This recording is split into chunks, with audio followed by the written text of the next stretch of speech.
Good evening everyone. एक बार फिर से आप सभी का स्वागत है सक्सेस पॉइंट इंडिया चैनल के जीके को इस कार्यक्रम में। मैं राम तिवारी आप सभी का स्वागत करता हूं। कैसे हैं आप प्यारे अभ्यर्थियों? पिछले 2-3 दिन से आपकी क्लासें एक कंटिन्यू तरीके से नहीं चल पा रही थी। थोड़ा सा स्वास्थ्य से संबंधित समस्याएं थी, जिसके लिए थोड़ा सा खेद व्यक्त करते हैं। लेकिन आज से आपकी कक्षाएँ यानी कि सभी कक्षाएँ निरंतर तरीके से आपकी सुचारू रूप से संचालित की जाएंगी। क्लियर है? तो बिना किसी देरी के प्रारंभ करते हैं आज की इस क्लास को। और आज की क्लास में प्रारंभ करते हैं। आपके सामने पहला सवाल है आपके सामने कि भीमबेटका पुरापाषाण कालीन एक प्रसिद्ध स्थल भारत के किस राज्य में स्थित है? एसएससी सीजीएल 2023 ने इसको पूछा है कि पुरापाषाण कालीन जो एक प्रसिद्ध स्थल है भीमबेटका, वो आपके किस राज्य में स्थित है? बिहार, उत्तर प्रदेश, राजस्थान या फिर मध्य प्रदेश? आप सभी सही उत्तर करिएगा, इसका सही आंसर करिएगा। और प्यारे अभ्यर्थियों, बात करें इसके सही उत्तर की कि भीमबेटका पुरापाषाण कालीन एक प्रसिद्ध स्थल भारत के किस राज्य में स्थित है? सही उत्तर होगा आपका मध्य प्रदेश, यानी डी ऑप्शन आपका बिल्कुल सही होगा। प्यारे अभ्यर्थियों, बात करें तो देखिए मध्य प्रदेश के रायसेन जिले में स्थित है आपका भीमबेटका, एक जो पुरापाषाण कालीन प्रसिद्ध स्थल है। बात करें तो देखिए 1957 और 58 के बीच में इसमें इसका उत्खनन का कार्य किया गया था, जो कि डॉक्टर विष्णु श्रीधर द्वारा इसकी खोज की गई, इसका उत्खनन कार्य किया गया। इसे वर्ष 2023 में प्यारे अभ्यर्थियों, इसे वर्ष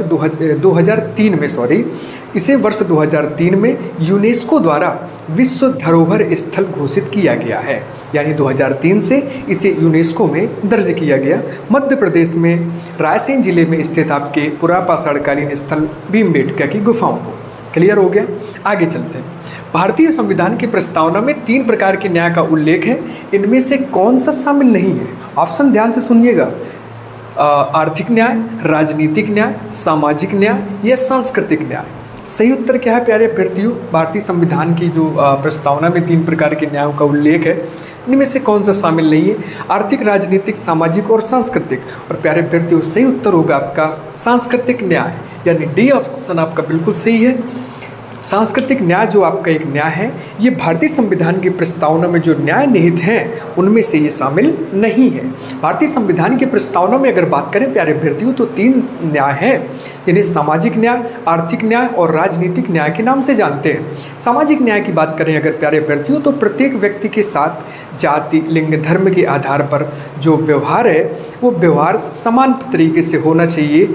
इनके आधार पर, यानी कि जाति, लिंग, धर्म के आधार पर किसी के साथ भेदभाव नहीं होना चाहिए। आर्थिक न्याय कहता है कि आर्थिक कारणों के आधार पर भी किसी से भेदभाव नहीं किया जा सकता। तो वही राजनीतिक न्याय कहता है आपका कि प्रत्येक व्यक्ति को राजनीतिक रूप से भी अधिकार प्राप्त होने चाहिए।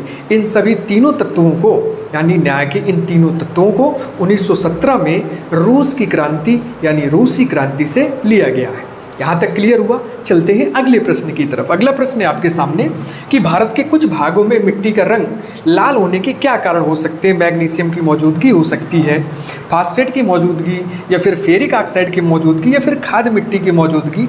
किस चीज़ की मौजूदगी है या क्या कारण हो सकते हैं जो भारत के कुछ भागों में जो मिट्टी का रंग है वो लाल है? और प्यारे अभ्यर्थियों, सही अगर उत्तर की बात करें तो सही उत्तर होगा आपका फेरिक ऑक्साइड की मौजूदगी, यानी कि सी ऑप्शन प्यारे अभ्यर्थियों आपका बिल्कुल सही होगा। यानी फेरिक ऑक्साइड की जो मौजूदगी है, इससे भारत के कई सारे मैदानी भागों की जो मिट्टी है वो लाल होने का एक कारण हो सकता है। लाल मिट्टी का जमाव पठारी क्षेत्रों में पाया जाता है प्यारे अभ्यर्थियों। इनमें धातुओं एवं खनिजों की बहुत ज़्यादा मात्रा में अधिकता होती है। साथ ही साथ जो लौह तत्व होते हैं जिनमें फेरिक ऑक्साइड की की मौजूदगी ज़्यादा होती है। एल्यूमिना और चूना पर्याप्त मात्रा में पाया जाता है। यानी कि देखिए जैसे कि मिट्टी जो है, मिट्टी में क्या है कि धातुओं एवं खनिजों की अधिकता तो देखो पाई जाती है। अब इसमें जो धातु की अगर बात करें तो धातुओं में थोड़ा सा लौह तत्व पाए जाते हैं। लौह तत्व में आपका फेरिक ऑक्साइड होता है, कुछ एल्यूमिना हो गया, कुछ चूना हो गया, ये पर्याप्त मात्रा में पाया जाता है। अब जब ये ऑक्सीकृत होता है तो ये जब ऑक्सीकृत होंगी ये तीनों चीज़ें तो ये तीनों चीज़ें जो ऑक्सीकृत होती हैं ये क्या होता है कि लाल रंग में परिवर्तित हो जाती हैं।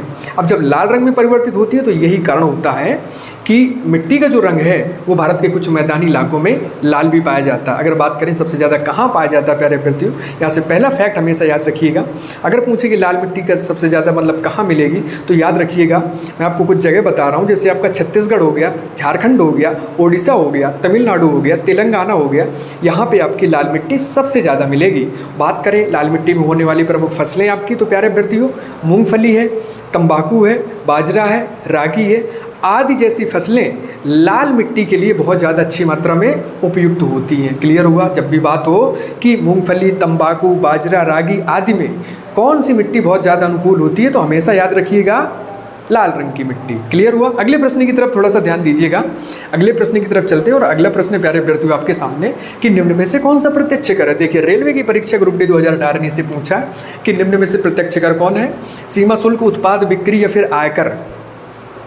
अब सबसे पहले तो देखिए बात करें कि प्रत्यक्ष कर कौन सा, तो प्रत्यक्ष कर क्या होता है तो हमेशा याद रखिएगा कि यदि कर सरकार द्वारा जनता से या किसी संगठन से प्रत्यक्ष रूप से लिया जा रहा हो तो वो प्रत्यक्ष कर है। मतलब डायरेक्ट लिया जाए वो डायरेक्ट आपका जो है तो डायरेक्ट टैक्स है आपका, ठीक है, वो आपका प्रत्यक्ष कर है।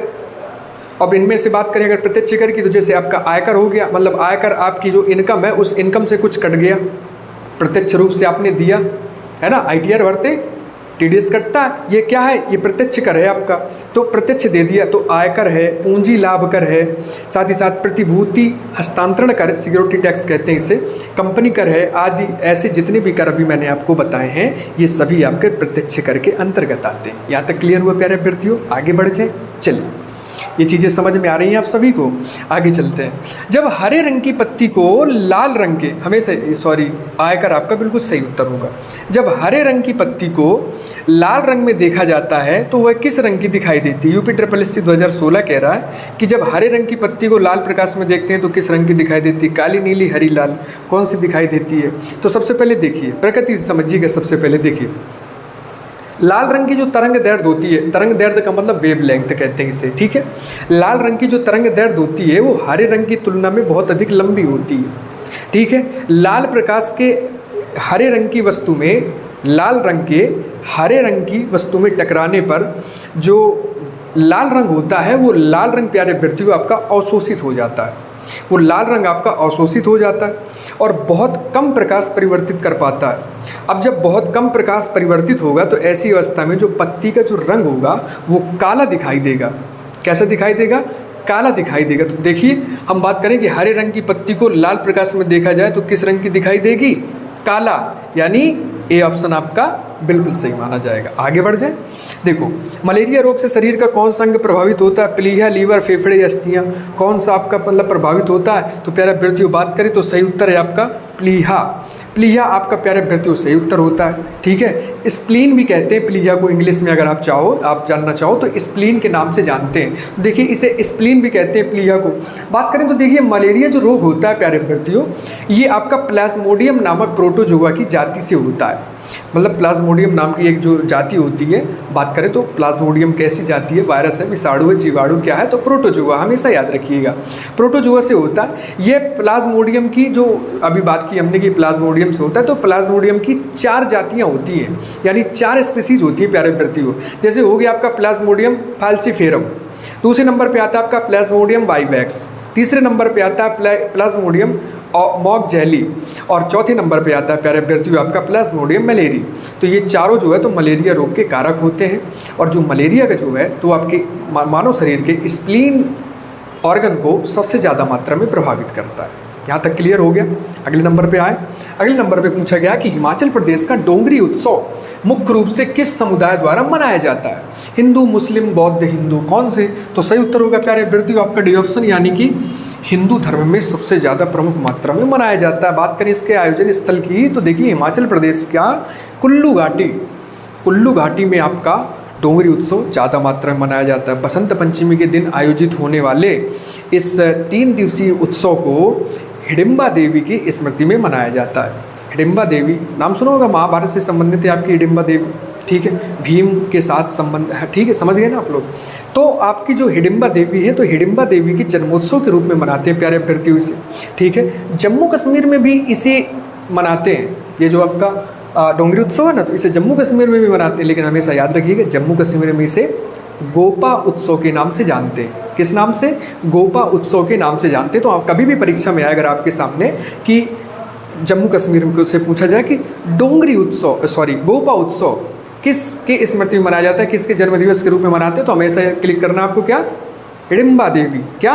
हिडिंबा देवी, हिडिंबा देवी। समझ में आ रहा है आप सभी को? चलिए हिडिंबा देवी, आगे चलते हैं भैया। देखो 8वां क्वेश्चन है आपके सामने। अगला क्वेश्चन है कि देखिए ये यूपी स्पेशल है दोनों, पता ना आपको। दक्षिण उत्तर प्रदेश का औरैया जिला प्रमुख रूप से किस उत्पाद का उत्पादक जिला है? गुड़, शहद, देसी घी, हींग। क्या है सही? औरैया, ठीक है। औरैया की बात करें प्यारे अभ्यर्थियों, देसी घी के नाम से जाना जाता है इस क्षेत्र को, देसी घी। क्या उत्तर सही होगा? सी ऑप्शन सही होगा प्यारे अभ्यर्थियों। बात करें तो यह जिला जो है औरैया जिला, पहली बात तो हमेशा इसकी स्थिति देख लो, कानपुर मंडल के अंतर्गत आता है ये जिला, कानपुर मंडल के अंतर्गत आता है। गुड़ की बात करें तो गुड़ अयोध्या के लिए बहुत फेमस है और आपके मुजफ्फरनगर के लिए फेमस है। गुड़ जो है अयोध्या और मुजफ्फरनगर के लिए बहुत ज़्यादा फेमस है, मतलब यहाँ से आप गुड़ का उत्पादन सबसे ज़्यादा होता है। क्लियर हो गया। और प्यारे अभ्यर्थियों बात करें हींग, तो हींग आपकी सबसे ज़्यादा कहाँ मिलेगी? तो इसमें आप सही करिएगा। हींग के बारे में बात करें तो हाथरस, हाथ से हींग, हाथ से हाथरस। अब देखो यहाँ पे बात करें शहद सबसे ज़्यादा कहाँ? छत्ते में पाई जाती है सबसे ज़्यादा, है ना, लेकिन ऐसा नहीं है। चलिए आगे चलते हैं, ठीक है। ये तो आपके क्लास में प्रो बने रहने के लिए है ना। तो शहद कहाँ पाई जाती है? छत्ते में पाई जाती है, ठीक है। चलिए, ब्रजभाषा बोलने वालों का घर किस क्षेत्र में आता है? यूडीए एलडीए 2015 में पूछा गया, ब्रजभाषा बोलने वालों का घर किस क्षेत्र में आता है? ऊपरी दोआब, निचला दोआब, बुंदेलखंड, रुहेलखंड, कहाँ पे पाया जाता है प्यारे अभ्यर्थियों? तो बात करें अगर तो सब सही उत्तर होगा आपका निचला दोआब। निचले दोआब में आपका पाया जाता है ब्रजभाषा बोलने वालों के घर। अब देखिए निचला दोआब क्या होता है प्यारे अभ्यर्थियों? तो देखिए एक बेल्ट बता रहा हूँ, देखिए आगरा, धौलपुर, एटा, मथुरा और आपका मैनपुरी, ये जो पूरी बेल्ट मैंने बताई, ये बेल्ट आपके निचला दोआब क्षेत्र कहलाता है। और इस निचले दोआब क्षेत्र में हमेशा याद रखिएगा ब्रजभाषा बोली जाती है, ठीक है। ब्रजभाषा बोली जाती है, तो ये क्या है? निचला दोआब। बुंदेलखंड आप जानते ही होंगे, चूँकि निवासी भी आप वहीं से। आज का करंट अफेयर का क्वेश्चन है कि एजेटी जॉन सिंह जिनका हाल ही में निधन हो गया, किस क्षेत्र से संबंधित थे? वन्यजीव संरक्षणवादी, मनोरंजनकर्ता, राजनीतिक या फिर कवि या लेखक? सही उत्तर करिएगा प्यारे अभ्यर्थियों। इसका सही उत्तर करिएगा कि जो एजेटी जॉन सिंह है इनका निधन हो गया, किस क्षेत्र से संबंधित थे? और सही उत्तर है प्यारे अभ्यर्थियों आपका वन्यजीव वन्यजीव संरक्षणवादी। प्यारे अभ्यर्थियों बात करें तो प्रतिष्ठित भारतीय वन्यजीव संरक्षणवादी आपके जो साथ साथ जीव विज्ञानी कहते हैं। एजेटी जॉन सिंह का 78 वर्ष की आयु में 7 जून 2024 को बेंगलुरु में निधन हो गया। तमिलनाडु के पश्चिमी घाट में जन्मे आपके जो आपके एजेटी जॉन सिंह थे, ये आपके भारतीय वन्यजीव संस्थान में शामिल हुए और बाघ संरक्षण के साथ साथ प्यारे अभ्यर्थियों आपके विभिन्न संगठनों में इन्होंने एक महत्वपूर्ण भूमिका निभाई थी। हमेशा याद रखिएगा 7 जून 2024 को बेंगलुरु में इनका निधन हो गया। एजेटी जॉन सिंह भारत के वन्यजीव एवं संरक्षणवादी। क्लियर हुआ। अगले प्रश्न की ओर चले। हाल ही में हिंदी साहित्य भारती पुरस्कार 2024 किसे मिला है? सही उत्तर करिएगा प्यारे अभ्यर्थियों। तब तक के लिए इसका स्क्रीनशॉट जरूर लीजिएगा। बात करें प्यारे अभ्यर्थियों की हाल ही में हिंदी भारती साहित्य भारती पुरस्कार 2024 किसे मिला है? तो सही उत्तर है प्यारे अभ्यर्थियों आपका कृष्ण प्रकाश को मिला है। कृष्ण प्रकाश यानी सी ऑप्शन आपका बिल्कुल सही होगा। मुंबई पुलिस की आतंकवाद निरोधी इकाई जो है फोर्स 1 का नेतृत्व करने के लिए प्रसिद्ध आपके कृष्ण प्रकाश को मुंबई के सब में राम शाश्वत श्री राम कार्यक्रम में वार्षिक हिंदी साहित्य भारती पुरस्कार मिला है। इन्हें जो है सुपर कॉप के नाम से जाना जाता है। जो आपके महाराष्ट्र की जो इकाई है पुलिस की, उसमें से शामिल है आपकी कृष्ण प्रकाश, ठीक है, सुपर कॉप के नाम से जाने जाने वाले। प्यारे अभ्यर्थियों बात करते हैं आज के सवाल के। तो आज के सवाल कार्यक्रम की बात करें इससे पहले पिछले सवाल की बात करेंगे प्यारे अभ्यर्थियों। पिछला सवाल पूछा गया था आपसे कि राजीव गांधी राष्ट्रीय विमान विश्वविद्यालय उत्तर प्रदेश में कहाँ स्थित है? और इसका सही उत्तर होगा फुर्सतगंज उत्तर प्रदेश। सही उत्तर देने वालों में से सबसे पहले नंबर पर क्षमा, आरती, प्रिंस, रानी, रेशमा और आकांक्षा वर्मा। इन सभी ने बिल्कुल सही उत्तर दिया है। बात करें प्यारे अभ्यर्थियों आज के सवाल की, तो आज का सवाल है आपके सामने कि वर्ण परिचय नामक पुस्तक किसने लिखी है। वर्ण परिचय नामक पुस्तक किसने लिखी है? ऑप्शन ध्यान से सुनिएगा, देवेंद्रनाथ टैगोर, रविंद्रनाथ टैगोर, राजा राम मोहन राय या फिर ईश्वर चंद्र विद्यासागर। सही उत्तर प्यारे अभ्यर्थियों सभी लोग कमेंट करिएगा, तेजी सुपरफास्ट। और पहले पाँच सही उत्तर देने वाले अभ्यर्थियों को शामिल करेंगे हम अगली क्लास में। तब तक के लिए मिलते हैं आपसे अगली क्लास में, तब तक के लिए नमस्कार, धन्यवाद, जय हिंद, शुभ रात्रि।